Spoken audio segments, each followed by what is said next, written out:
হযরত আলী রাদিয়াল্লাহু তাআলা আনহুর কাছে এক ব্যক্তি আসলেন এবং তার দুই হাত রেখে একত্রিত করে বলতে লাগলেন, ইয়া আলী, আমার বিবি আমার ঘরের ঠিকঠাক মতো দেখাশোনা করে না, সে আমার কোনো কাপড় পরিষ্কার করে দেয় না এবং সে ঘরের জিনিসপত্র ঠিকঠাক মতো গুছিয়ে রাখে না।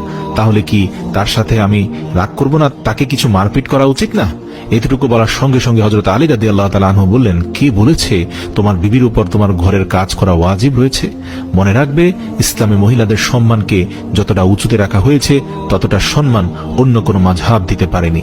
আমি আল্লাহ রাসূলের কাছ থেকে শুনেছি, মহিলাদের সবচেয়ে বড় দায়িত্ব হলো সে যেন তার সন্তানকে ভালোভাবে মানুষ করে এবং সে তার সন্তানের দেখাশোনা করে। কিন্তু যদি তার সন্তানের দেখাশোনা করার জন্য তার স্বামীর কাছে সাহায্য চেয়ে নেয়, তাহলে সেটিও চাইতে পারে। আর এখানে তুমি তাকে ঘরের কাজ করার জন্য বলছো। যদি মহিলারা তার নিজের খুশিতে ঘরের কাজ করে থাকে, সেটি তার দয়া, সেটি তার জন্য বাড়তি কাজ, আর সেটার জন্য তুমি শুকরিয়া আদায় করতে থাকো এবং তার প্রশংসা করো।